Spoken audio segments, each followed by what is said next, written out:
Hello hi നമസ്കാരം. അഗ്നിപരീക്ഷയുടെ നമ്മൾ ചെയ്യുന്ന രണ്ടാമത്തെ വീഡിയോ ആണിത്. ആദ്യത്തെ വീഡിയോ 1 മുതൽ 4 വരെയുള്ള എപ്പിസോഡ്സിനെ കുറിച്ചായിരുന്നു. ഇത് 5 മുതൽ 10 വരെയുള്ള എപ്പിസോഡ്സിനെ കുറിച്ചാണ്.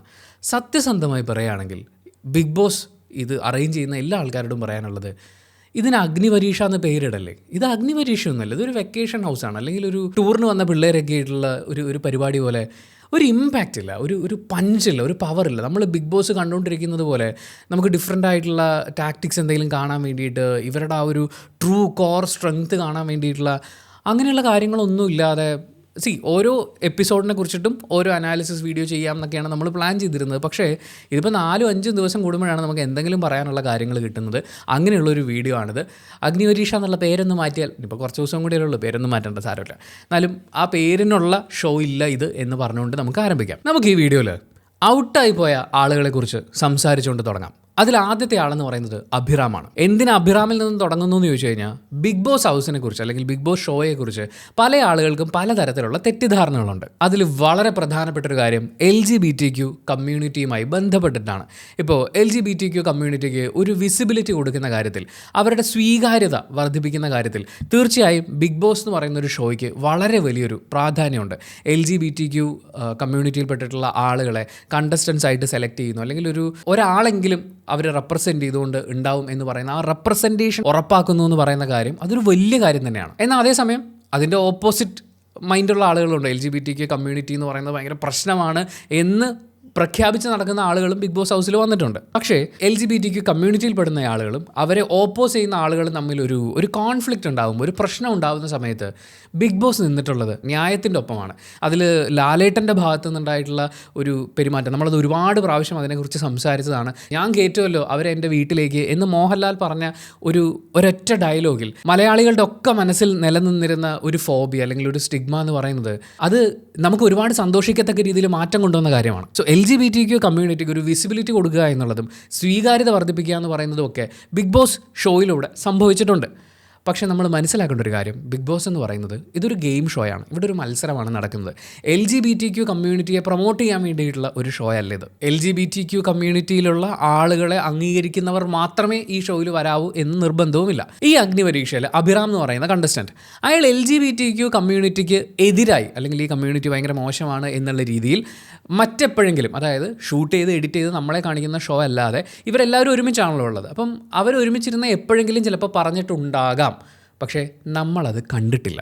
നമ്മൾ നോക്കുമ്പോൾ അഭിറാം LGBTQ കമ്മ്യൂണിറ്റി എന്ന് പറയുന്ന വിഷയം എടുത്തെടുക്കുകയോ അവരെ മോശക്കാരായി ചിത്രീകരിക്കുകയോ അത്തരത്തിലുള്ള ഒരു കാര്യങ്ങളും ഈ പറയുന്ന അഗ്നിപരീക്ഷയുടെ സമയത്തുടനീളം ചെയ്തിട്ടില്ല. അഭിറാം ഇങ്ങനെ പറഞ്ഞിട്ടില്ലെങ്കിലും അഭിറാമിനെ പറ്റി ഇപ്പോൾ ഓൾറെഡി ഔട്ടായി പോയിട്ടുള്ള റെയ്ബിൻ എന്ന് പറയുന്ന ഒരു കണ്ടസ്റ്റൻറ്റ് പറയുന്നുണ്ട്, മാനുഷിക പരിഗണന ഇല്ലാതെ ഈ കമ്മ്യൂണിറ്റിയിൽ വരുന്ന ആളുകൾക്കൊന്നും ഒരു മാനുഷിക പരിഗണന കൊടുക്കാത്ത എന്നുള്ള രീതിയിലുള്ള ഒരു മെൻഷൻ വരുന്നുണ്ട്. പിന്നീട് റിയാസ് സലീം പറയുന്നൊരു സ്റ്റേറ്റ്മെൻറ്റിൽ ഈ രണ്ടിടങ്ങളിലാണ് അഭിറാം LGBTQ കമ്മ്യൂണിറ്റിക്കെതിരെ എന്തോ സംസാരിച്ചു എന്നുള്ളൊരു ധ്വനിയുള്ളത്. പക്ഷെ അപ്പോഴും നമ്മളത് കണ്ടിട്ടില്ല. നിങ്ങളൊരു പക്ഷേ LGBTQ കമ്മ്യൂണിറ്റിയെ സപ്പോർട്ട് ചെയ്യുന്ന ആളായിരിക്കും. ചിലപ്പോൾ അവർക്കെതിരെ ചിന്തിക്കുന്ന, മാറ്റി നിർത്തണം എന്ന് ചിന്തിക്കുന്ന ഒരാളായിരിക്കും. നമ്മുടെ സ്റ്റാൻഡ് എന്താണെന്ന് ചോദിച്ചു കഴിഞ്ഞാൽ, LGBTQ കമ്മ്യൂണിറ്റിയിൽപ്പെടുന്ന ഓരോ മനുഷ്യനെയും, ഏതൊരു മനുഷ്യനെയും കാണുന്ന അതേ കണ്ണോടുകൂടി, അതേ പരിഗണനയോടുകൂടി നമ്മൾ നോക്കി കാണേണ്ടതാണ്. അവിടെ ഒരു വേർതിരിവ് ഉണ്ടാവാൻ പാടില്ല എന്നുള്ളത് തന്നെയാണ് നമ്മുടെ സ്റ്റാൻഡ്.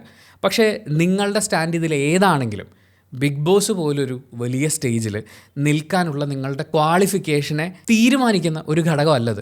നിങ്ങൾ LGBTQ കമ്മ്യൂണിറ്റിയെ സപ്പോർട്ട് ചെയ്തിട്ട് ബിഗ് ബോസിൽ പൊക്കോളൂ, നിങ്ങൾക്ക് ബിഗ് ബോസിൽ മത്സരിക്കാം. നിങ്ങൾക്ക് LGBT കമ്മ്യൂണിറ്റിയോട് താല്പര്യം ഇല്ലാത്ത ഒരാളാണെങ്കിലും നിങ്ങൾക്ക് ബിഗ് ബോസിൽ പങ്കെടുക്കാം. ആ സ്റ്റേജിൽ നിങ്ങളുടെ അവകാശത്തിനെ ഒട്ടും കുറച്ച് കാണുന്ന ഒന്നല്ല ഈ കാര്യത്തിൽ നിങ്ങളുടെ നിലപാട് എന്താണെന്നുള്ളത്. പക്ഷേ ആ മത്സരത്തിൽ പങ്കെടുക്കുന്ന സമയത്ത് നിങ്ങളുടെ കണ്ടസ്റ്റൻസ് ആയിട്ടുള്ളവരോ അല്ലാത്തവരോ ആയി LGBTQ കമ്മ്യൂണിറ്റിയിൽപ്പെടുന്ന ആളുകളെ അപമാനിക്കത്തക്ക രീതിയിൽ നിങ്ങൾ സംസാരിക്കുന്നുണ്ടെങ്കിൽ, അവർക്ക് മാനുഷിക പരിഗണന കൊടുക്കാതെ നിങ്ങൾ പെരുമാറുന്നുണ്ടെങ്കിൽ അത് തീർച്ചയായും ജഡ്ജ് ചെയ്യപ്പെടും. ഷോയുടെ ഭാഗത്തു നിന്ന് നടപടി ഉണ്ടാവും, ലാലേട്ടൻ്റെ ഭാഗത്തു നിന്ന് നടപടി ഉണ്ടാവും. പ്രേക്ഷകരെന്ന നിലയ്ക്ക് ഒരു പക്ഷേ നിങ്ങളുടെ വോട്ടിങ്ങിനെ വളരെ ഭീകരമായി ബാധിക്കാനും നിങ്ങൾ ഷോയിൽ നിന്ന് ഔട്ടാവാൻ വരെ കാരണമാവുന്നു. ഇപ്പോൾ വേദലക്ഷ്മിയുടെ ഭാഗത്ത് നിന്ന് വീട്ടിൽ കയറ്റാൻ കൊള്ളാത്തവർ എന്ന് പറയുന്നൊരു പരാമർശം ഉണ്ടായപ്പോൾ അതിനെ ബിഗ് ബോസ് ഷോ എൻറ്റയർലി അവർ ഡീൽ ചെയ്തത് വളരെ സ്ട്രോങ് ആയിട്ടാണ്. അപ്പോൾ LGBTQ കമ്മ്യൂണിറ്റിയെ സപ്പോർട്ട് ചെയ്യുന്നോ ഇല്ലയോ എന്നുള്ളത് ബിഗ് ബോസ് ഹൗസിലേക്ക് കയറാനുള്ള നിങ്ങളുടെ ഒരു മാനദണ്ഡമൊന്നുമല്ല. പക്ഷേ അവിടെ നിങ്ങൾ മനുഷ്യരായി കണ്ട് തന്നെ, അതായത് കണ്ടസ്റ്റൻസിനെ മറ്റെല്ലാ മനുഷ്യരെയും കാണുന്ന പോലെ തന്നെ കണ്ട് മത്സരിക്കുക എന്നുള്ളതാണ്. അവിടെ അപമാനിക്കൽ എന്ന് പറയുന്നൊരു കാര്യം ഉണ്ടാകുമ്പോൾ ഷോ ഇടപെടും. അത് നമുക്ക് ഓൾറെഡി ഉറപ്പായിട്ടുള്ളൊരു കാര്യമാണ്. എന്തായാലും ഇതുവരെ കോമണേഴ്സിൽ നിന്ന് ബിഗ് ബോസ് ഹൗസിലേക്ക് ആരൊക്കെ പോകുമെന്ന് തിരഞ്ഞെടുക്കാനുള്ള അഗ്നിപരീക്ഷ എന്നുള്ള ഷോയിൽ അഭിറാം അത്തരമൊരു സ്റ്റേറ്റ്മെൻറ്റ് പറയുന്നത് നമ്മൾ ഈ ഷോ എഡിറ്റ് ചെയ്ത് നമ്മളെ കാണിക്കുന്ന ആ ഒരു വീഡിയോ സീരീസിൽ എവിടെയും കണ്ടിട്ടില്ല. പക്ഷേ ഈ ഷോയിലെ ജഡ്ജായിരുന്ന റിയ സലീം പറയുന്നത് നിങ്ങളുടെ കയ്യിൽ കയ്യടി കിട്ടാനുള്ളതൊക്കെ ഉണ്ടെന്ന് എനിക്കറിയാം, പക്ഷേ അത് കാരണം നിങ്ങൾ ബിഗ് ബോസ് ഹൗസിലേക്ക് കയറണമെന്നില്ല, അല്ലെങ്കിൽ അത് കാരണം നിങ്ങൾ കയറാതിരിക്കണമെന്നുമില്ല എന്ന് പറയുന്നൊരു സ്റ്റേറ്റ്മെൻറ്റ് അവിടെ പറയുമ്പോൾ അഭിറാം ആ വിഷയം എടുത്തിട്ടേ ഇല്ല. പക്ഷേ ജഡ്ജാണ് പറയുന്നത് കയ്യടി കിട്ടുന്ന ബിഗ് ബോസ് ഹൗസിൽ കയ്യടി കിട്ടുന്ന വളരെ റിഗ്രസീവായ ഒരുപാട് കാര്യങ്ങളുണ്ട്, പ്രോഗ്രസീവായിട്ടുള്ള കാര്യങ്ങളുമുണ്ട്. ഇപ്പോൾ ബിഗ് ബോസ് ഹൗസിലേക്ക് റിയ സലീം എന്തിനാണ് പോയത്? കയ്യടി വാങ്ങിക്കാനല്ലേ? LGBTQ അലയായിട്ട് നിങ്ങൾ അതിനകത്തേക്ക് പോയത് കയ്യടി വാങ്ങാൻ വേണ്ടിയിട്ടാണ് എന്നൊരാൾ പറഞ്ഞാലോ? ഏതൊരാളും ബിഗ് ബോസ് ഹൗസിലേക്ക് പോകുന്നത് കയ്യടി കിട്ടാൻ വേണ്ടിയിട്ടാണ്. അതിനെ അയാളുടെ നിലപാടിനെ, അയാൾ ഇതുവരെ എക്സ്പ്ലിസിറ്റായി പറഞ്ഞിട്ടില്ലാത്തൊരു നിലപാടിനെ ഇങ്ങനെ ഉണ്ടല്ലോ എന്ന് വ്യംഗ്യാർത്ഥത്തിൽ പറഞ്ഞ് അതൊരു വിമർശനാത്മകമായ ഒരു മൊനവെച്ച രീതിയിലുള്ള സംസാരമാക്കുന്നത് ഒരു ജഡ്ജിനെ ചേർന്നതല്ല. ഒരു കണ്ടസ്റ്റൻറ്റ് പറഞ്ഞു കഴിയുമ്പോൾ ജഡ്ജിൻ്റെ ഭാഗത്തുനിന്നോ ബിഗ് ബോസിൻ്റെ ഭാഗത്തുനിന്നോ ഒരു റെസ്പോൺസ് ഉണ്ടാവുമായിരിക്കും. അതല്ലാത്ത പക്ഷം ജഡ്ജ് ഒരു കണ്ടസ്റ്റൻറ്റിനെ ഇത് അയാളുടെ സ്റ്റേജിലുള്ള പെർഫോമൻസിനും മുകളിൽ അയാളെ വിലയിരുത്താൻ വേണ്ടിയിട്ടുള്ളൊരു കാര്യമായിട്ട് അവിടെ ഉപയോഗിക്കപ്പെടുകയാണ്. അങ്ങനെ വരുമ്പോൾ LGBTQ അലയായിട്ടുള്ള ആളുകൾക്ക് നിങ്ങൾ കൂടുതൽ പരിഗണന കൊടുക്കുമോ? അതല്ലല്ലോ ഒരു ജഡ്ജ് ചെയ്യേണ്ടത്. ഇവിടെ റെയ്ബിനുമായിട്ടുള്ള കോൺവെർസേഷൻ നമ്മൾ എടുത്ത് നോക്കുകയാണെങ്കിൽ അവിടെ അഭിറാം കൊടുക്കുന്നൊരു മറുപടിയുണ്ട്. റെയ്ബിന് കുറേ ആളുകളെ സപ്പോർട്ട് ചെയ്യാൻ വേണ്ടിയിട്ട് റെയ്ബിൻ്റേതായിട്ടുള്ള റീസൺസ് ഉണ്ടാവാം. അതേപോലെ എൻ്റെ ജീവിതത്തിൽ എന്തൊക്കെയാണ് സംഭവിച്ചതെന്ന് റെയ്ബിന് അറിയില്ല, അപ്പോൾ എനിക്ക് എൻ്റേതായിട്ടുള്ള റീസൺസ് ഉണ്ട് എന്ന് അയാൾ പറയുമ്പോൾ അവിടെ എല്ലാം ക്രിസ്റ്റൽ ക്ലിയറാണ്. അയാൾക്ക് അയാളുടേതായിട്ടുള്ള കാരണങ്ങളുണ്ടാവാം. ആ കാരണങ്ങളെ വെച്ചുകൊണ്ട് ജനറലൈസ് ചെയ്ത് അയാളൊരു കമ്മ്യൂണിറ്റിയെ ആക്രമിക്കുമ്പോൾ നമുക്കതിനെക്കുറിച്ച് സംസാരിക്കാം. അതല്ലാതെ അയാളുടെ റീസൺസിനെ വെച്ച് അല്ലെങ്കിൽ അയാളുടെ ഒരു നിലപാട് ഇങ്ങനെയാണ്, അയാളുടെ ഇഷ്ടം ഇങ്ങനെയാണെന്ന് കരുതി അയാളെ ജഡ്ജ് ചെയ്ത് ഒതുക്കി നിർത്തുക എന്ന് പറയുന്നത് ഒരു കണ്ടസ്റ്റൻറ്റിൻ്റെ ഭാഗത്തുനിന്ന് വരുന്ന പോലെ അല്ല ഒരു ജഡ്ജിൻ്റെ ഭാഗത്തുനിന്ന് വരുമ്പോൾ. ഇപ്പോൾ കഴിഞ്ഞ ബിഗ് ബോസ് ഹൗസിൽ വന്നിട്ടുള്ള ഒരുപാട് കണ്ടസ്റ്റൻസ് ആദിലോടും നൂറയോടും ഒക്കെ പറഞ്ഞിട്ടുണ്ട്, ഞങ്ങളിവിടെ വരുന്നതിന് മുമ്പ് നിങ്ങളെക്കുറിച്ചുള്ള ഒരു കോൺസെപ്റ്റ് വേറെയായിരുന്നു, പക്ഷേ ഇവിടെ വന്ന് അടുത്തറിഞ്ഞ് കഴിയുമ്പോൾ അതെല്ലാം മാറി, തെറ്റിദ്ധാരണകൾ മാറി എന്നവർ പറയുമ്പോൾ അങ്ങനെയുള്ള ആളുകൾ വരട്ടെ, അവരുടെ തെറ്റിദ്ധാരണകൾ മാറട്ടെ. ഒരുപക്ഷെ അഭിറാമിനും ഇതേപോലൊരു എക്സ്പോഷർ കിട്ടുമ്പോൾ അഭിറാമിൻ്റെ കാഴ്ചപ്പാടുകൾ മാറിയേക്കാം. അങ്ങനെയല്ലേ നമ്മൾ അതിനെ നോക്കി കാണേണ്ടത്. ഇതിൻ്റെ കൂടെ ചേർത്ത് വെക്കാനുള്ളൊരു കാര്യം റിയാസ് സലീമിൻ്റെ ജഡ്ജ്മെൻറ്റാണ്. റിയാസ് കുറച്ച് പാർഷ്യലാവുന്നുണ്ട് എന്നുള്ളത് അത് ഭയങ്കരമായിട്ട് ഫീൽ ചെയ്തു. അത് എസ്പെഷ്യലി ഫീൽ ചെയ്തത് നാദിറ വന്നപ്പോഴാണ്. നാദിറ ഈ LGBTQ കമ്മ്യൂണിറ്റിയിൽ പെടുന്ന ഒരാളാണ്. പക്ഷേ അവരവിടെ വന്ന ഒരു കണ്ടസ്റ്റൻറ്റിനോടും അത്തരം മുൻവിധികളൊന്നും ഇല്ലാതെയാണ് സംസാരിച്ചത്. എന്ന് വെച്ചാൽ നാദിറ വരുമ്പോൾ ആ എൻറ്റയർ പരിപാടി അവർ സംസാരിക്കാൻ തുടങ്ങുമ്പോൾ എൻറ്റയർ പരിപാടി മാറുകയാണ്. വളരെ സ്ട്രോങ് ആയിട്ട് ഭയങ്കര എൻ്റർടൈനിങ് ആയിട്ട് ആ പ്രോഗ്രാമിൽ ഓരോ കണ്ടസ്റ്റൻസിനോടും അവർ കമ്മ്യൂണിക്കേറ്റ് ചെയ്യുന്നുണ്ട്. അതായത് നിങ്ങളുടെ മുന്നിൽ നിൽക്കുന്ന ആളെ അയാൾ പെർഫോം ചെയ്ത് വെച്ചിട്ട് നിങ്ങൾ വിലയിരുത്തിയാൽ മതി. അയാൾ പുറത്ത് ഇങ്ങനെയാണോ അല്ലെങ്കിൽ അവിടെ ഇങ്ങനെയാണോ ഇവിടെ ഇങ്ങനെയാണോ എന്ന് പറയുന്ന ഒരു പ്രീ കൺസീവ്ഡ് ആയിട്ടുള്ള ഒരു രീതി വെച്ച് ആളുകളെ ജഡ്ജ് ചെയ്ത് മാറ്റി നിർത്തുക എന്ന് പറയുന്ന അവർ ജഡ്ജാണ്, പക്ഷേ ആ ജഡ്ജിങ് അല്ല നമ്മൾ പറയുന്നത്. ജഡ്ജ് ചെയ്ത് മാറ്റി നിർത്തുക എന്ന് പറയുന്ന ഒരു കാര്യം നാദിറയുടെ ഭാഗത്തുനിന്ന് ഉണ്ടായിട്ടില്ല. ഒരു പക്ഷേ ഈ ജഡ്ജിങ് പാനലിൽ നാദിറ തുടക്കം മുതലേ ഉണ്ടായിരുന്നെങ്കിൽ ഇത് ഒരുപാട് എൻ്റർടൈനിങ് ആയി മാറുമായിരുന്നു എന്ന് തോന്നിപ്പോയി. അതിൽ ഏറ്റവും ക്ലാസിക് എക്സാമ്പിൾ അഖിൽ മാരാറാണ്. അഖിൽ മാരാർ പുറത്ത് പറയുന്ന ഒരു നിലപാടില്ലായ്മകളോടും ഒക്കെ നമുക്ക് വിയോജിപ്പാണുള്ളത്.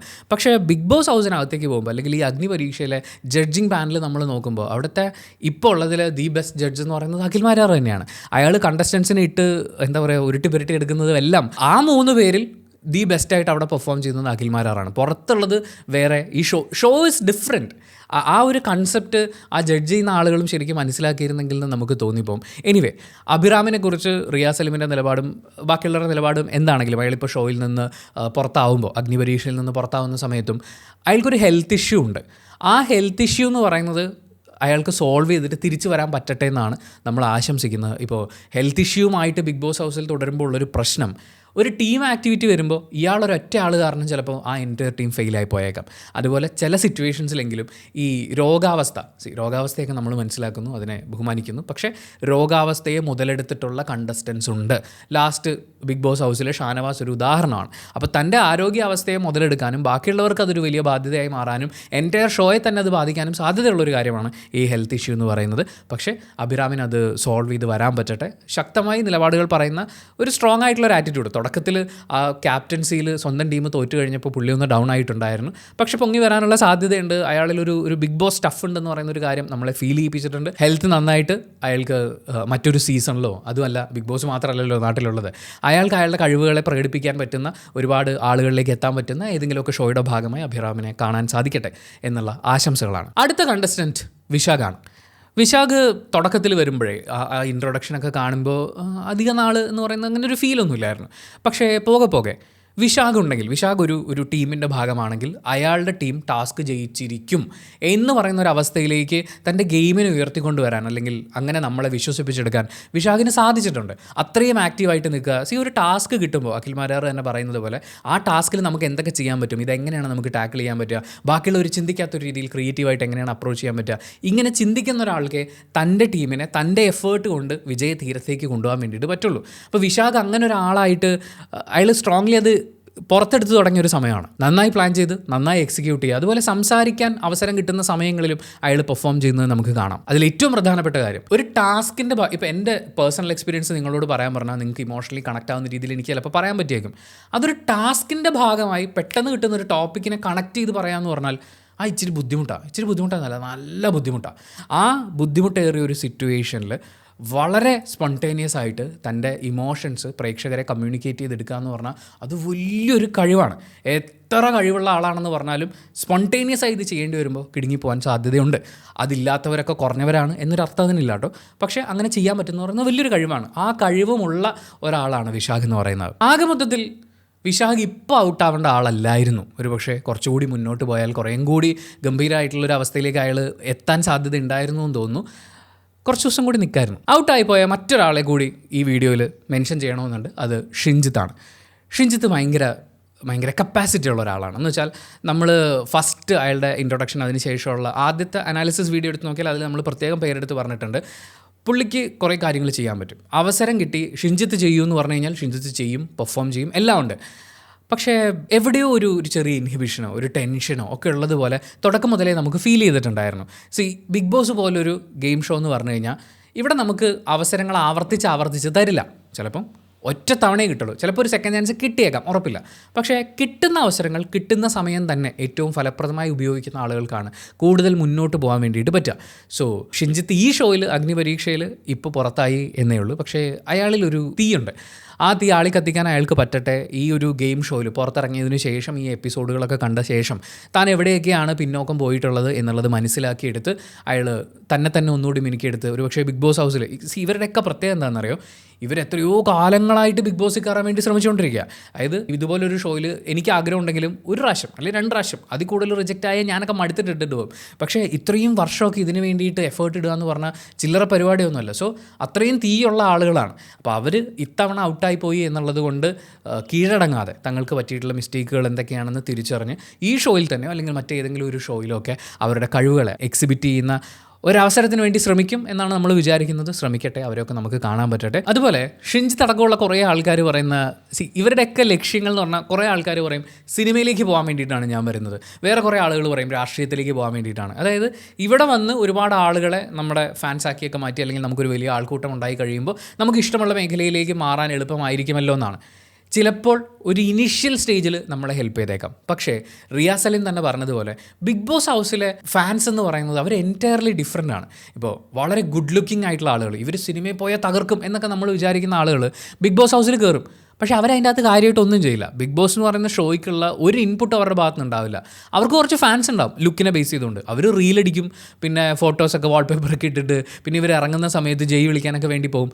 പക്ഷേ ആ ഫാൻസ് അത്രയും ആക്റ്റീവ് അല്ലാത്ത ആളുകളെ ബിഗ് ബോസ് കഴിയുമ്പോഴേക്കും ചിലപ്പോൾ ഡ്രോപ്പ് ചെയ്തേക്കാം. മാത്രമല്ല ബിഗ് ബോസ് കണ്ട് നിങ്ങളുടെ ആരാധകരായ ഒരാളെന്ന് പറയുന്നത് നിങ്ങൾ എവിടെയുണ്ടെങ്കിലും നിങ്ങളെ കാണാൻ വേണ്ടി ഓടി വരുന്ന, നിങ്ങളൊരു സിനിമയിലുണ്ടെങ്കിൽ ആ സിനിമ 10 പ്രാവശ്യം കണ്ട് എൻ്റെ തലവൻ എന്നൊക്കെ പറഞ്ഞ് ആഘോഷിക്കുന്ന അങ്ങനത്തെ ആളുകളല്ല. ഒരു വലിയ ഉദാഹരണം ഇപ്പോൾ സാബുമോൻ ബിഗ് ബോസിലെ പെർഫോമൻസ് വെച്ച് അല്ലെങ്കിൽ ആ ബിഗ് ബോസിലെ പെർഫോമൻസ് കണ്ടിട്ട് സിനിമയിൽ അവസരം കിട്ടിയെന്ന് പറയുമ്പോൾ ഫസ്റ്റ് നമ്മൾ മനസ്സിലാക്കേണ്ടത് ബിഗ് ബോസിൽ വരുന്നതിന് മുമ്പേ സാബുമോൻ സിനിമയിൽ അഭിനയിച്ചിട്ടുണ്ട്. പൃഥ്വിരാജിൻ്റെ ഫസ്റ്റ് സിനിമയിൽ സാബുമോനും ഉണ്ട് എന്ന് പറയുമ്പോൾ അയാൾ സിനിമയുടെ ഭാഗമായിട്ട് അവിടെ ഉണ്ടായിരുന്നു. അയാളിലെ പെർഫോമൻസ് അല്ലെങ്കിൽ അയാളുടെ ചില ഭാവങ്ങളൊക്കെ കാണുമ്പോൾ ഇത് നമുക്ക് ഉപയോഗിക്കാം എന്ന ആളുകൾ ചിന്തിച്ചേക്കാം. പക്ഷേ അതുകൊണ്ട് മാത്രം മലയാള സിനിമയിലെ ഏറ്റവും സക്സസ്ഫുൾ ആയിട്ടുള്ള ആർട്ടിസ്റ്റായി സാബുമോൻ മാറുമെന്ന് ചോദിച്ചു കഴിഞ്ഞാൽ ഇല്ല എന്നാണ് ഉത്തരം. ഇപ്പോൾ എല്ലാവരും എടുത്തു പറയുന്ന ഒരു ഉദാഹരണം സാഗർ സൂര്യയാണ്. ബിഗ് ബോസിൽ വന്നതിന് ശേഷം സിനിമയുടെ ഭാഗമായി ഇപ്പോൾ ഒരുപാട് നല്ല സിനിമകളും നല്ല പെർഫോമൻസും ഗംഭീര പെർഫോമൻസുകൾ കാഴ്ചവെച്ച് സാഗർ സൂര്യ മുന്നോട്ട് പോവുകയാണ്. പക്ഷേ സിനിമയിൽ വരുന്നതിന് മുമ്പും സാഗർ സൂര്യ അഭിനയത്തിൽ ഉണ്ടായിരുന്നു, അയാൾ സീരിയലിൻ്റെയൊക്കെ ഭാഗമായിട്ടുണ്ടായിരുന്നു.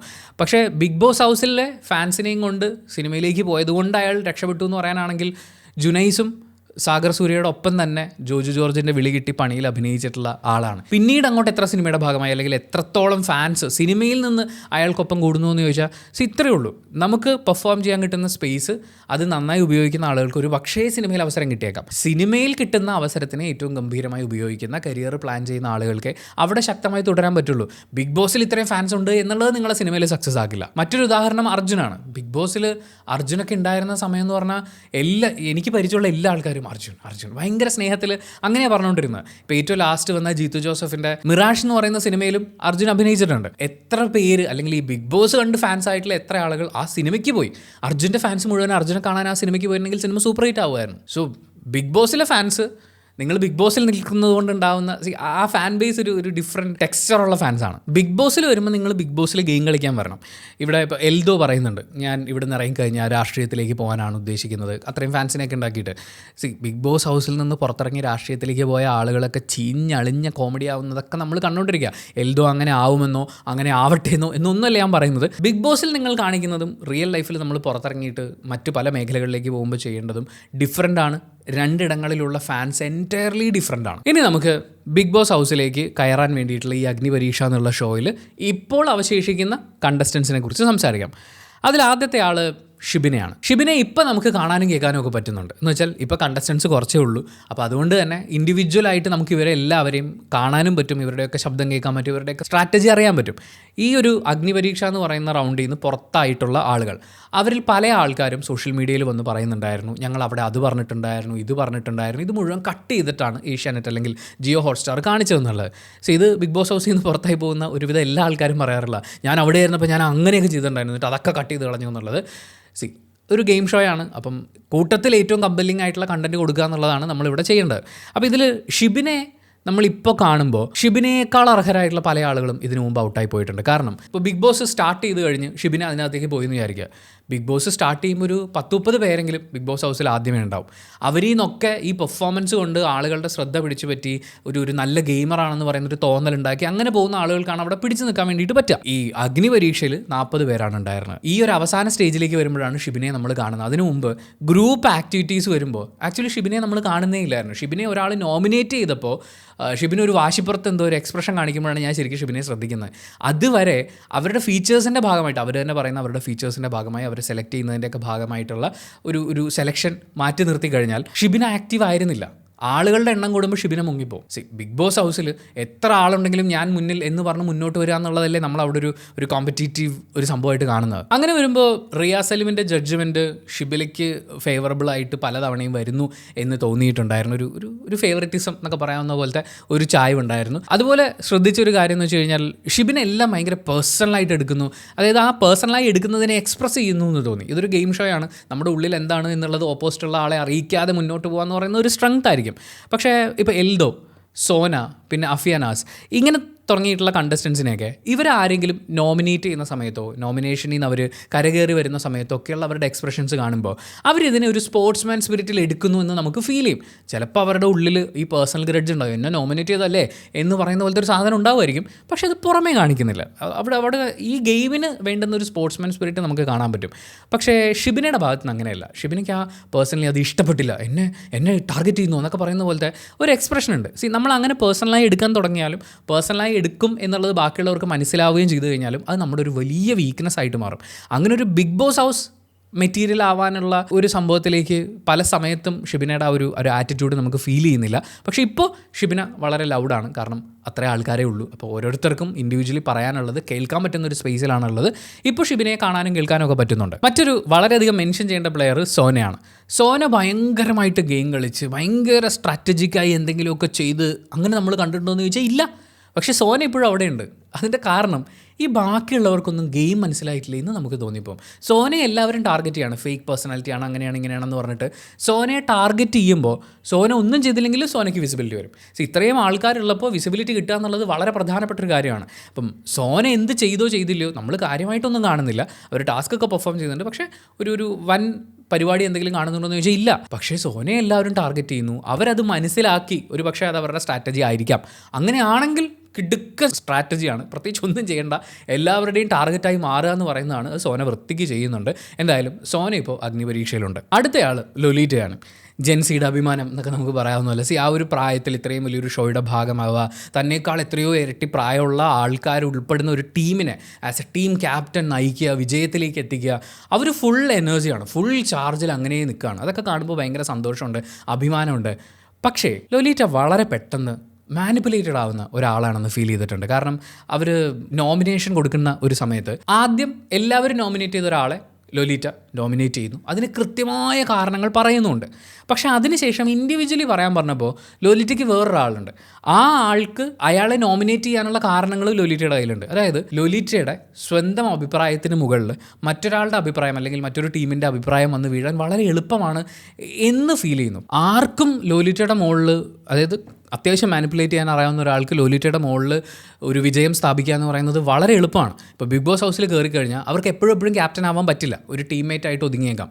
അങ്ങനെ വരുന്ന ഘട്ടങ്ങളിൽ ഒരുപക്ഷെ ലൊലീറ്റ ജയിച്ച് ലാസ്റ്റ് റൗണ്ടിൽ ജയിക്കാറായി എന്ന് പറയുമ്പോഴും തൊട്ടടുത്ത് നിൽക്കുന്ന ആൾക്ക് മാനിപ്പുലേറ്റ് ചെയ്ത് ലൊലീറ്റയെ അടിച്ച് താഴ്ത്താൻ പറ്റും. കാര്യം ഈസിലി മാനിപ്പുലേറ്റഡ് ആവുന്ന ആളുകൾ അവർ ഏത് നിമിഷം, അത് ചിലപ്പോൾ ഇമോഷണലി ആയിരിക്കും, ചിലപ്പോൾ ഗെയിം പെർസ്പെക്റ്റീവിലായിരിക്കും, ഏതൊരു രീതിയിലും ഈസിലി മാനിപ്പുലേറ്റഡ് ആവുന്ന ആളുകൾ ബിഗ് ബോസ് ഹൗസിൽ പോയി കഴിഞ്ഞാൽ അധികം നാൾ സർവൈവ് ചെയ്യില്ല. മാനിപ്പുലേഷനും അങ്ങോട്ടും ഇങ്ങോട്ടുള്ള പല കാര്യങ്ങളും ബിഗ് ബോസ് ഹൗസിൽ അങ്ങനെയാണല്ലോ. ഒരാളെക്കുറിച്ച് ഇങ്ങനെ ഒരു ന്യൂസ് ഉണ്ടാകുന്നു, അതിങ്ങനെ വരുന്നു, ഇയാൾ ഇങ്ങനെ ആയിരിക്കും എന്ന് പറയുന്നു, അപ്പോൾ സൗഹൃദങ്ങൾ ഉണ്ടായത് ഉടയുന്നു, വീണ്ടും വരുന്നു എന്നൊക്കെ പറയുന്ന ഈ ബന്ധങ്ങൾക്കൊക്കെ ഭയങ്കര ഇമ്പോർട്ടൻസ് ഉള്ള ബിഗ് ബോസ് ഹൗസിനകത്ത് ഈസിലി മാനിപ്പുലേറ്റഡ് ആവുന്ന ലൊലീറ്റയെ പോലൊരാൾക്ക് ഒരുപാട് ദിവസങ്ങൾ സർവൈവ് ചെയ്യാൻ പറ്റുമെന്ന് തോന്നുന്നില്ല. ഒരു പക്ഷേ ഇതൊന്നും അല്ലാതെ ഒരു സ്പോർട്സ് ഇവൻ്റാണ്, ഓട്ടമത്സരമാണ്. അവിടെ ആർക്കും ആരെയും മാനിപ്പുലേറ്റ് ചെയ്യാനൊന്നുമില്ല, ഓടിയാൽ മതി, സ്വന്തം കഴിവിലാണ്, ഒറ്റയ്ക്ക് നിന്ന് കളിച്ച് ജയിക്കുക എന്നുള്ളതാണ്. ഒറ്റയ്ക്ക് നിന്ന് കളിക്കുക എന്ന് പറയുന്നൊരു കാര്യം ലൊലീറ്റയ്ക്ക് പറ്റുമായിരിക്കും. പക്ഷേ ബിഗ് ബോസ് ഹൗസിനകത്ത് നമ്മൾ അങ്ങോട്ടും ഇങ്ങോട്ടും ഒരുപാട് കണക്ഷൻസ് ഒക്കെ വെച്ചിട്ട് അത് വെച്ച് മാനിപ്പുലേറ്റ് ചെയ്തൊക്കെയാണ് മുന്നോട്ട് പോകേണ്ടത്. അങ്ങനെയുള്ള വളരെ മാനിപ്പുലേറ്റീവ് ആയിട്ടുള്ള കണ്ടസ്റ്റൻസിൻ്റെ ഇടയിൽ വരുമ്പോഴാണ് പ്രശ്നം. അടുത്തയാൾ അഫിയനാസാണ്. അഫിയനാസ് തുടക്കത്തിലുള്ള പോലെയല്ല, ഇപ്പോൾ ഭയങ്കര രസമാണ്. പുള്ളിക്കാരി ഭയങ്കര വൈബാണ്, സംസാരിക്കുന്നത് കേൾക്കാൻ ഭയങ്കര രസമാണ്, ടാസ്കിലൊക്കെ ഭയങ്കര ആക്റ്റീവാണ്. അയ്യോ എൻ്റെ ചേച്ചി എനിക്കറിയില്ല, നിങ്ങളിപ്പോൾ എന്നോട് പാട്ട് പാടാൻ പറഞ്ഞാലും ഞാൻ ചെയ്യും, പക്ഷേ എനിക്കറിയില്ല എന്നാലും ഞാൻ ചെയ്യും എന്ന് പറയുന്ന, അതായത് എന്തും ചെയ്യാൻ റെഡി ആയിട്ടുള്ള, എന്നാൽ അതിനകത്ത് ആളുകളെ രസിപ്പിക്കുന്ന, ഇഷ്ടപ്പെടുത്തുന്ന കുറച്ച് ഫാക്ടേഴ്സുള്ള അങ്ങനത്തെ ഒരു ക്യാരക്ടറായിട്ട് അഫിയനാസിനെ ഇപ്പോൾ ഫീൽ ചെയ്യുന്നുണ്ട്. അഫിയനാസിനെ കുറിച്ച് ചുരുക്കി പറയാനാണെങ്കിൽ ആൾ ഭയങ്കര രസമാണ്, പക്ഷെ പറയാനുള്ളത് പറയും, പിടിച്ച് നിൽക്കും എന്ന് പറയുന്ന രാകേഷുമായിട്ടൊരു കോൺവെർസേഷൻ വന്നപ്പോൾ രാകേഷ് കുറച്ച് ഞാൻ കുറേ ഓണം കൂടുതലുണ്ടാണെന്ന് പറയുന്ന ഒരു ടോക്കിലേക്കൊക്കെ പോയി. പുള്ളി പറഞ്ഞത് നിന്നേക്കാൾ കൂടുതൽ കൊച്ചു കണ്ടത് ഞാനാണെന്ന് പറയുന്ന ആ ഒരു സ്റ്റേറ്റ്മെൻറ്റാണ്. അപ്പോഴും അഫിയനാസ് അവരൊരു സ്റ്റേറ്റ്മെൻറ്റ് പറഞ്ഞിരുന്നു, അവരതിൽ ഉറച്ച് നിന്നു. പ്രായത്തിൽ മുതിർന്ന ആളുകൾ ഇതുപോലുള്ള പല നമ്പറുകളും ഇറക്കും. രാകേഷും അതുപോലൊരു നമ്പറാണ് ഇറക്കിയത്, ഞാനാണ് നിന്നേക്കാൾ കൂടുതൽ എന്ന് പറയുന്ന. പക്ഷേ ഇപ്പോഴത്തെ പിള്ളേർ, നിങ്ങൾ ചിലപ്പോൾ കൊച്ചി കണ്ടിട്ടുണ്ടാവും, കൊച്ചി കൂടുതൽ കണ്ടിട്ടുണ്ടാവും, കുറച്ച് നേരത്തെ കണ്ടിട്ടുണ്ടാവും. പക്ഷേ പുതിയ ജനറേഷനിലുള്ള ആളുകൾ കിട്ടുന്നൊരു എക്സ്പോഷർ ഉണ്ട്. അവിടെ ഈ പ്രായത്തിൻ്റെ മൂപ്പ് മാത്രം പൊക്കി പിടിച്ചുകൊണ്ട് എന്ന് കഴിഞ്ഞാൽ ചിലപ്പോൾ ഒടിഞ്ഞു പോകും. പിന്നെ രാകേഷിൻ്റെ കാര്യം പറയുമ്പം ടാസ്കിലൊക്കെ കുറച്ച് ഫിസിക്കലി ഒരു അഗ്രഷനിലേക്ക് വരുന്നുണ്ടോ എന്നൊക്കെ തോന്നുന്നുണ്ട്. അതൊന്ന് കുറച്ച് കഴിഞ്ഞാൽ രാകേഷിന് കൊള്ളാം, അല്ലെങ്കിൽ പിടിച്ചു നിൽക്കാൻ പാടാണ്. നെക്സ്റ്റ് ഈസ് ശ്യാം തുടക്കത്തിലൊക്കെ കുറച്ച് പമ്മി നിൽക്കുകയാണോ എന്ന് പറയുന്ന പോലത്തെ ഒരു സംശയമൊക്കെ ഉണ്ടായിരുന്നു. പക്ഷേ സംസാരിച്ച് തുടങ്ങിയാണ്ടല്ലോ, അല്ലെങ്കിൽ കളിച്ചു തുടങ്ങി കഴിഞ്ഞാൽ ശ്യാം പൊളിക്കും എന്ന് പറയുന്ന പോലത്തെ ഒരു ഫീല്. പ്രത്യേകിച്ച് ലാസ്റ്റ് എപ്പിസോഡിൽ ശ്യാം അങ്ങ് അർമാദിച്ച് കളഞ്ഞു. അതായത് പൂജ എന്ന് പറയുന്ന കണ്ടസ്റ്റൻറ്റിനെ അയാൾ ഇല്ലാതാക്കി എന്ന് വേണം പറയാനായിട്ട്. അമ്മ അതിലൊരു പെർഫോമൻസിലേക്ക് ശ്യാം ഉയർന്നു വരുന്നുണ്ട്. ആ സാധനം കുറച്ചും കൂടി പീക്ക് ചെയ്ത് അങ്ങനെ പിടിച്ചുകൊണ്ട് പോകാൻ പറ്റിയ ചിലപ്പോൾ ബിഗ് ബോസ് പുള്ളി കയ്യിലെടുക്കും. അമ്മ അതിൽ ഒരു ബിഗ് ബോസ് മെറ്റീരിയൽ ആണെന്ന് ഫീൽ ചെയ്യിപ്പിച്ചതാണ്. പൂജയുടെ അടുത്ത് ഏറ്റവും ഇഷ്ടമുള്ള ആളെയും ഏറ്റവും ഇഷ്ടമില്ലാത്ത ആളെയും സെലക്ട് ചെയ്യാനൊരു ടാസ്ക് കൊടുക്കുമ്പോൾ പൂജ ഏറ്റവും ഇഷ്ടമുള്ള ആളായിട്ട് പറയുന്നത് ഷിബിനെയാണ്, ഏറ്റവും ഇഷ്ടമില്ലാത്ത ആളായിട്ട് പറഞ്ഞത് ശ്യാമിനെയാണ്. എന്നിട്ട് ശ്യാമിനെ കുറിച്ച് കുറേ കുറ്റം പറഞ്ഞു. നമ്മളാണെങ്കിൽ എന്താ ചെയ്യുക? അല്ലെങ്കിൽ ഒരു സാധാരണ ഒരാളാണെന്നുണ്ടെങ്കിൽ, ഇപ്പോൾ ഷിബിനെയാണ് ഇഷ്ടമല്ലാത്തതെന്ന് പറഞ്ഞ് സെലക്ട് ചെയ്തിരുന്നെങ്കിൽ നമുക്ക് ഊഹിക്കാൻ പറ്റും ഷിബിന ആരാണോ ഷിബിനെ ഇഷ്ടമല്ലെന്ന് പറഞ്ഞത് അയാളെ ഇഷ്ടമല്ലെന്ന് പറഞ്ഞിട്ട് അയാളുടെ കുറേ കുറ്റം പറയും. ഇതാണ് സാധാരണ ഒരാൾ ചിന്തിക്കുക. പക്ഷേ ഇവിടെ നമ്മൾ ഗെയിം കളിക്കാനാണ് വന്നതെന്ന് ശ്യാമിന് നല്ല ബോധ്യമുണ്ട്. ശ്യാം ഏറ്റവും ഇഷ്ടമുള്ള ആളെ ചോദിച്ചപ്പോൾ അത് പൂജ ചേച്ചിയാണ്. പൂജ ചേച്ചി ഒരു നല്ല ആളാണ്, എന്തൊരു നല്ല മനസ്സാണെന്നൊക്കെ പറയുന്ന ഒരു പുകഴ്ത്തൽ നിർത്തി അങ്ങോട്ട് പൊരിച്ചു എന്ന് പറയണ പോലെ നിർത്തി അങ്ങോട്ട് പുകഴ്ത്തി കഴിഞ്ഞിട്ട് പൂജ സ്റ്റക്കായിപ്പോയി. അവരൊരു ഗെയിം, അവരുടെ സ്ട്രാറ്റജി ആയിരിക്കാം, അല്ലെങ്കിൽ അവർ ഒരു തീരുമാനം എടുത്ത് ചെയ്തായിരിക്കും, എന്താണെങ്കിലും പൂജയെ അയ്യോ ഞാനിനി എൻ്റെ അഭിപ്രായം മാറ്റി പറഞ്ഞോട്ടെ എന്ന് പറയിക്കുന്ന ഒരു ലെവലിലേക്ക് കൊണ്ടുവരാൻ ശ്യാമിന് പറ്റി. ആ മാനിപ്പുലേഷൻ ഉണ്ടല്ലോ, അത് ബിഗ് ബോസ് ഹൗസിനകത്ത് എടുക്കാൻ പറ്റുകയാണെന്നുണ്ടെങ്കിൽ ടാസ്കിൽ ഏറ്റവും പുറകിലാണെങ്കിലും ലാസ്റ്റ് റൗണ്ടിൽ കിക്ക് ചെയ്ത് ഫ്രണ്ടിൽ വരാൻ പറ്റുമെന്ന് പറയുന്ന പോലത്തെ ഒരു തോന്നൽ ശ്യാം ഉണ്ടാക്കുന്നുണ്ട്. ഭയങ്കര സ്ട്രോങ് ആയി. അതായത് ഈ 10-40 പേരിൽ നിന്ന് ലാസ്റ്റ് വന്ന് നിൽക്കുന്ന ആൾക്കാരിൽ ഒരാളാണ് പൂജയും ശ്യാമും ഒക്കെ. പൂജ ഭയങ്കര സ്ട്രോങ് ആയിട്ട് വന്ന് എനിക്ക് ശ്യാമിനെയാണ് ഇഷ്ടമല്ലാത്തതെന്ന് പറയുന്ന ഭയങ്കര ഡയലോഗൊക്കെ അടിച്ചിട്ട് ശ്യാം പറയാനുള്ളത് മുഴുവൻ പറഞ്ഞു കഴിഞ്ഞപ്പോൾ, അല്ലെങ്കിൽ ശ്യാമിൻ്റെ ഗെയിം കഴിഞ്ഞപ്പോൾ ഞാൻ കൺഫ്യൂസ്ഡ് ആയെന്ന് പറയേണ്ടി വന്നു. അയാൾ പറയാനുള്ളത് സ്ട്രോങ് ആയിട്ട് പറയും. അതായത് വളരെ എക്സ്പ്ലിസിറ്റ് ആയിട്ട് പറയുന്നുണ്ട്. ഞാൻ പറയാനുള്ളത് സ്ട്രോങ് ആയിട്ട് പറയും, മുഖം നോക്കാതെ പറയും. ഞാൻ ആരെയും പ്ലീസ് ചെയ്യാനല്ല വന്ന് നിൽക്കുന്നത്. ഒത്തിരി പീപ്പിൾ പ്ലീസേഴ്സ് ഉണ്ടായിരുന്ന ഒരു ഷോയാണത് ഈ അഗ്നിപരീക്ഷ എന്ന് പറയുന്നത്. അതിൽ കുറച്ച് പീപ്പിൾ പ്ലീസേഴ്സ് മിച്ചമുണ്ട്. ഇപ്പോൾ ഷിബിനെ അടക്കമുള്ള ആളുകൾക്ക് ഈ പീപ്പിൾ പ്ലീസിങ് മെൻറ്റാലിറ്റി ഭയങ്കരമായിട്ടുണ്ട്. പക്ഷേ ഇതെനിക്കില്ല എന്ന് പറയുകയും സ്ട്രാറ്റജിക്കലായി മൂവ് ചെയ്യുകയും ചെയ്യുന്നു എന്നുള്ളത് ശ്യാമിൻ്റെ ഒരു വലിയ സ്ട്രോങ് പോയിൻ്റാണ്. പക്ഷേ എൽദോയിലേക്ക് നമ്മൾ വരുമ്പോൾ എൽദോ ഭയങ്കര ഡയലോഗും കാര്യങ്ങളൊക്കെയാണ് പുള്ളി അങ്ങനെ പ്രസംഗിക്കുക അല്ലെങ്കിൽ പിടിച്ചു നിൽക്കുക നമുക്ക് ഫീൽ ചെയ്യുമെങ്കിലും അഖിൽ മാരാറിൻ്റെ ചോദ്യത്തിൽ എൽദോ കുഴങ്ങുന്നത് അല്ല, ഇടറുന്നതാണ് നമ്മൾ കണ്ടത്. അഖിൽ മാരാർ ശരിക്കും തകർത്തു എന്നാണ്. ശരിക്കും ഈ ഇത്രയും മൊത്തം നമ്മൾ നോക്കുകയാണെങ്കിൽ അഖിൽ മാരാർ പൊളിയായിരുന്നു. അതുപോലെ തന്നെ ലാസ്റ്റ് എപ്പിസോഡ് നമ്മൾ കാണുമ്പോഴും അഖിൽ മാരാർ അങ്ങനെ നന്നായി പെർഫോം ചെയ്തു. ഈ പറയുന്ന കണ്ടസ്റ്റൻസിൻ്റെ അടുത്ത് എനിക്ക് കപ്പ് കിട്ടിയത് ചുമ്മാതല്ല എന്ന് പറഞ്ഞു വെക്കുന്ന ഒരു ലെവലുണ്ടല്ലോ. മറ്റു പല ആളുകളും അഖിൽ മാരാറിനോട് പിടിച്ചു തന്നവരുണ്ട് കേട്ടോ. പക്ഷേ എൽദോ ഒക്കെ കാലിടറി വീഴുന്ന കാഴ്ചയാണ് നമ്മൾ കാണുന്നത്. ഇനി പറയാനുള്ളത് താഷിയെക്കുറിച്ചാണ്. ഈ കഴിഞ്ഞ ഇത്രയും ദിവസത്തിനിടയ്ക്ക് നമ്മൾ വളരെ സ്ട്രോങ് ആയിട്ടുള്ള ഒരു ഗെയിം പെർസ്പെക്റ്റീവിൽ ബിഗ് ബോസിലേക്ക് കയറാൻ നിൽക്കുന്ന ആളുകൾ അല്ലെങ്കിൽ ബിഗ് ബോസിനെ അനലൈസ് ചെയ്യുന്ന ആളുകൾക്ക് ഏറ്റവും ബ്യൂട്ടിഫുള്ളായി തോന്നുന്ന ഒരു സ്റ്റേറ്റ്മെൻറ്റ് പറഞ്ഞ ആളാണ് അത് താഷിയാണ്. താഷി പറഞ്ഞത് ഞാൻ സെൽഫിഷായി കളിക്കുമെന്നാണ്. അതിൻ്റെ കാരണം അയാൾ അഗ്നിപരീക്ഷയിൽ പറയുന്നുണ്ട്. അതൊരു പേഴ്സണൽ കാര്യമാണ്. നമ്മളിപ്പോൾ കാരണത്തിലേക്ക് ഒരുപാട് പോകുന്നില്ല. പക്ഷേ ഞാൻ സെൽഫ്ലെസ് ആയിരുന്നത് കൊണ്ടാണ് എൻ്റെ ജീവിതത്തിൽ ഏറ്റവും വലിയ നഷ്ടം ഉണ്ടായത്. സോ ഞാൻ ഇനി സെൽഫിഷായിട്ട് ഞാൻ എൻ്റെ കാര്യം നോക്കി മുന്നോട്ട് പോകുമെന്ന് പറയുമ്പോൾ നമ്മുടെ നാട്ടിലെ കുറേ ആൾക്കാർ സെൽഫിഷ് ആവുന്നത് എന്തോ വലിയൊരു കുറ്റകൃത്യം പോലെയാണ് കാണുന്നത്. സെൽഫിഷ് ആവുക എന്ന് പറഞ്ഞാൽ എൻ്റെ കാര്യത്തിനെ ഞാൻ ഏറ്റവും മുന്നിലെടുത്ത് വെക്കുന്നു, എൻ്റെ കാര്യം കഴിഞ്ഞിട്ട് മതി ബാക്കി എന്നുള്ളതാണ്. ബിഗ് ബോസ് പോലൊരു ഗെയിം ഷോയിലേക്ക് വരുമ്പോൾ നമ്മൾ അങ്ങനെ നിന്ന് കളിച്ചില്ലെങ്കിൽ വേറൊരാളെ ജയിപ്പിച്ച് വിട്ടിട്ട് പുറകിലിരുന്ന് കൈയടിക്കുക എന്നുള്ളതേ നമുക്ക് അവിടെ ചെയ്യാനുള്ളൂ. കാരണം അവിടെ വരുന്ന എല്ലാവരും അവനവന് ഫസ്റ്റ് അടിക്കണം, കപ്പടിക്കണം എന്ന് കരുതി മാത്രം വരുന്ന ആളുകളാണ്. അവിടെ നമ്മൾ മറ്റൊരാളോട് മറ്റേ സ്നേഹം കാണിച്ച് എൻ്റെ കാര്യം ഏറ്റവും അവസാനം നടന്നാലും കുഴപ്പമില്ല, നിങ്ങളുടെ കാര്യമൊക്കെ നടക്കട്ടെ എന്ന് വിചാരിച്ചിരുന്ന് കഴിഞ്ഞാൽ ഒന്നും സംഭവിക്കാനില്ല, വെറും 3G ആണ്. അപ്പോൾ തനിക്ക് തൻ്റേതായിട്ടുള്ളൊരു കാരണമുണ്ട് എന്ന് പറഞ്ഞ് താഷി ഈ ഒരു കാര്യം പറയുമ്പോൾ, ഞാൻ സെൽഫിഷായി കളിക്കുമെന്ന് പറയുമ്പോൾ, ഇപ്പം നമ്മളവിടെ ലക്ഷ്മി കഴിഞ്ഞ പ്രാവശ്യത്തെ ഗെയിമറായിരുന്നു. ലക്ഷ്മി വളരെ സെൽഫിഷായിട്ടുള്ള ആളാണ്. അതേസമയം അവരൊരു വൃത്തിയേട് ബിഗ് ബോസ് ഹൗസിൽ വെച്ച് പറഞ്ഞിട്ടുണ്ടായിരുന്നു, ആദില നൂറമാരെ വീട്ടിൽ കയറ്റാൻ കൊള്ളാത്തവരെന്ന് പറഞ്ഞത്. അതിനെ ശക്തമായി നമ്മൾ വിമർശിക്കുന്നുണ്ട്. പക്ഷേ അവരപ്പോഴും ഗെയിമിൽ അവരുടെ കാര്യമാണ് ഫോക്കസ് ചെയ്തുകൊണ്ടിരുന്നത്. അവർക്ക് മുന്നോട്ട് വരാനുള്ള കാര്യങ്ങളാണ് ചെയ്തത്. അവിടെ അവർ സെൽഫിഷ് ആവുകയാണ്. അതുകൊണ്ടാണ് അവർ കുറച്ചും കൂടി മുന്നോട്ട് യാത്ര ചെയ്തത്. ബിഗ് ബോസ് ആസ് സച്ച് നമ്മൾ എടുത്ത് നോക്കിക്കഴിഞ്ഞാലും ഞാൻ എനിക്ക് വേണ്ടി മാത്രമാണ് കളിക്കുന്നത് എന്ന് പറഞ്ഞിട്ട് അങ്ങനെ തന്നെ പെർഫോം ചെയ്യുന്ന ആൾക്കാരെ നമുക്ക് അധികം കണ്ടെത്താനില്ല. അതുകൊണ്ടാണ് ബിഗ് ബോസ് പല സീസണിലും നമുക്ക് കാര്യമായിട്ടൊന്നും തോന്നാത്തത്. ഓരോ പുതിയ സീസൺ വരുമ്പോഴും ആൾക്കാർ സംസാരിക്കുന്നത് എന്താ, ഇതിനേക്കാൾ മെച്ചം തൊട്ട് മുമ്പത്തെ സീസണായിരുന്നു അല്ലെങ്കിൽ അതിന് മുമ്പത്തെ ആയിരുന്നു. എന്നാൽ ആ സീസൺ നടക്കുന്ന സമയത്ത് എല്ലാവരും പറഞ്ഞുകൊണ്ടിരുന്നത് ഇതിലും ഭേദം മുമ്പത്തെ ആയിരുന്നു എന്നാണ്. കാരണം എനിക്ക് ജയിക്കാൻ വേണ്ടി ഞാൻ കളിക്കുന്നു എന്ന് പറയുന്ന ഒരു ആറ്റിറ്റ്യൂഡിൽ വരുന്ന ആൾക്കാർ വളരെ കുറവാണ്. അങ്ങനെയാണ് ഇത് കളിക്കേണ്ടത്. ഈ കണ്ടസ്റ്റൻസ് എല്ലാവരും അത് മനസ്സിലാക്കണം. എല്ലാവരും പറയണത് എന്താ അറിയോ, ബിഗ് ബോസ് ഹൗസിൽ വന്നപ്പോൾ എനിക്കൊരു പുതിയ കുടുംബത്തെ കിട്ടി, എനിക്ക് അച്ഛനെ കിട്ടി, അപ്പൂപ്പനെ കിട്ടി, കാമുകനെ കിട്ടി എന്നൊക്കെ പറഞ്ഞിട്ട് അതിനല്ല നിങ്ങൾ അതിൻ്റെ അകത്ത് പോയത്. നിങ്ങൾ ജയിക്കും. നിങ്ങൾ എങ്ങനെ ജയിക്കും, നിങ്ങളുടെ സ്ട്രാറ്റജി എന്തൊക്കെയാണ്, അത് വെച്ച് ജനങ്ങളെ കയ്യിലെടുക്കാനുള്ള പരിപാടികൾ എന്തൊക്കെയാണ്, ഇതൊക്കെയാണ് അവിടെ വർക്കാവേണ്ടത്. അപ്പോൾ അവിടെ താഷി പറയുന്നു ഞാൻ സെൽഫിഷായിട്ട് കളിക്കും. നമ്മൾ അതിനൊരു നെഗറ്റീവ് വേർഡായിട്ടല്ല കാണേണ്ടത്. ഈ ഗെയിമിന് എന്താണോ വേണ്ടത് അത് ഞാൻ ഡെലിവർ ചെയ്യും എന്നാണ് അയാൾ പറയുന്നത്. സെൽഫിഷ് ആവുക എന്നുള്ളതിൻ്റെ അർത്ഥം വൃത്തികെട്ടവനാവുക എന്നുള്ളതല്ല. കുറേ ആൾക്കാർ അങ്ങനെയാണ് വിചാരിക്കുന്നത്. അങ്ങനെയല്ല. താഷി തന്നെ പറയുന്നുണ്ട്, ഈ ഗെയിമിൽ എനിക്കൊരാളെ ചതിക്കേണ്ടി വന്നു കഴിഞ്ഞാൽ ഞാൻ ചതിക്കും എന്നുള്ളത്. ഈ ചതി എന്നുള്ള വാക്കൊക്കെ കേൾക്കുമ്പോൾ റിയൽ ലൈഫിൽ നമ്മളൊരാളെ ചതിക്കുന്നു എന്ന് പറയുന്ന പോലെയല്ല. ഒരു ഗെയിമിൽ നമ്മൾ നന്നായി പെർഫോം ചെയ്യുന്നു, വേറൊരാൾ നന്നായി പെർഫോം ചെയ്യുന്നു. അയാൾ കൂടുതൽ മുന്നിലെത്തി നിൽക്കുകയാണ്. പക്ഷേ അയാളെ മാനിപ്പുലേറ്റ് ചെയ്യുകയോ എന്തെങ്കിലും ഒരു ടെക്നിക്ക് ഉപയോഗിക്കുകയോ ചെയ്യുമ്പോൾ ആ ഒന്നാം സ്ഥാനം എനിക്ക് നേടിയെടുക്കാൻ പറ്റുമെങ്കിൽ ഞാനത് ചെയ്യുക, മാനിപ്പുലേറ്റ് ചെയ്യുക എന്നുള്ളത് എൻ്റെ ഗെയിമാണ്. ഞാനത് അവിടെ ചെയ്യണം. അവിടെ ഞാൻ സെൽഫിഷ് ആയേ പറ്റുള്ളൂ. പക്ഷേ ആ മാനിപ്പുലേഷനിൽ മറ്റൊരാൾ വീഴുമ്പോൾ നിന്നെ ഞാൻ വിശ്വസിച്ചിട്ടല്ലടാ എന്ന് പറയുന്ന ഡയലോഗ് അടിക്കുന്നവരോടാണ് പറയേണ്ടത്, മക്കളെ നിങ്ങൾക്ക് തെറ്റിയതുകൊണ്ടാണ്, നിങ്ങൾ മാനിപ്പുലേറ്റഡ് ആവാൻ നിന്നത് കൊണ്ടാണ് നിങ്ങൾ തോറ്റത്. അല്ലാതെ അയാൾ മാനിപ്പുലേറ്റർ ആയതുകൊണ്ടല്ല. റിയൽ ലൈഫിലെ കാര്യമല്ല, ഗെയിമിൻ്റെ കാര്യമാണ് പറയുന്നത്. സോ സെൽഫിഷ് ആവുക എന്നുള്ളത് അവനവർ ചെയ്യേണ്ട കാര്യമാണ്. സെൽഫ്ലെസ് ആയിപ്പോയി എന്നുള്ളത് കൊണ്ട് തോറ്റതിൻ്റെ പരിഭവം ബിഗ് ബോസ് ഹൗസിൽ ഇരുന്നിട്ട് പറയാമെന്ന് പറയുന്നത് അതൊരു പരാജയത്തിൻ്റെ ഈക്വലൻ്റ് ആയിട്ടുള്ള കാര്യമാണ്. അതുകൊണ്ട് തന്നെയാണ് ബിഗ് ബോസ് വിന്നറായിട്ടുള്ള അഖിൽ മാരാർ ജഡ്ജായിട്ട് അവിടെ ഇരിക്കുമ്പോൾ അത് പ്രത്യേകം നോട്ട് ചെയ്തിട്ട് പറഞ്ഞത് ഈ ഒരു ആറ്റിറ്റ്യൂഡും വെച്ച് നീ അകത്ത് പോയി കളിക്കുകയാണെങ്കിൽ അത് വളരെ നന്നായിരിക്കും എന്നുള്ളത്. എന്തായാലും ഇത്രയും ആൾക്കാരെയാണ് ഈ പറയുന്ന അഗ്നിപരീക്ഷ 10ാം എപ്പിസോഡ് വരെ എത്തി നിൽക്കുമ്പോൾ നമ്മൾ നോട്ട് ചെയ്തിട്ടുള്ളത്. ഇനി അവിടെ അവശേഷിക്കുന്ന ആളുകളുണ്ട്, പക്ഷേ എടുത്തു പറയത്തക്ക ഒരു ബിഗ് ബോസ് മെറ്റീരിയൽ ആറ്റിറ്റ്യൂഡ് നമുക്ക് ഫീൽ ചെയ്തിട്ടുള്ള ആളുകളെ അല്ലെങ്കിൽ എടുത്ത് സൂചിപ്പിക്കണം എന്ന് തോന്നുന്ന പോയിന്റ്സ് മാത്രമാണ് നമ്മൾ ഈ വീഡിയോയിൽ ഉൾപ്പെടുത്തിയിട്ടുള്ളത്. ആൻഡ് ബിഗ് ബോസ് ടീമിനോട് വീണ്ടും പറയാനുള്ളത് അഗ്നിപരീക്ഷ പോരാ. ഓരോ എപ്പിസോഡിലും നമുക്ക് എന്തെങ്കിലുമൊക്കെ പറയാനുണ്ടാവും എന്ന് വിചാരിച്ചിട്ട് 5-6 എപ്പിസോഡ് കഴിയുമ്പോഴാണ് നമുക്ക് പറയാനുള്ള എന്തെങ്കിലും കിട്ടുന്നത്. ഇപ്പോൾ ഒരു എപ്പിസോഡ് മുഴുവൻ കണ്ടു കഴിഞ്ഞാൽ ഒരു 1.5 മിനിറ്റ് പറയാനുള്ള സാധനങ്ങളൊക്കെ ഉള്ളൂ എന്ന് പറയുന്ന പോലെ അത്രയും പോലും ഇല്ലാതെയൊക്കെയാണ് എപ്പിസോഡ്സ് മുന്നോട്ട് പോയിക്കൊണ്ടിരിക്കുന്നത്. ശരിക്കും നിങ്ങൾക്കിത് ഒരു 1 ഡേ ഓണപരിപാടിയായിട്ട് ഷൂട്ട് ചെയ്യണമെങ്കിൽ നന്നായിരുന്നു. അതായത് ഈ 40 കോമണേഴ്സിനെ വിളിച്ചിട്ട് നിങ്ങളൊരു ഓണപരിപാടി ഷൂട്ട് ചെയ്യും. അതാകുമ്പോൾ കുറച്ച് കളിയും ചിരിയും പരിപാടി ഉണ്ടാവും, അതിൻ്റെ കൂടെ ഈ ഗെയിമും നടന്നു വെക്കോളും.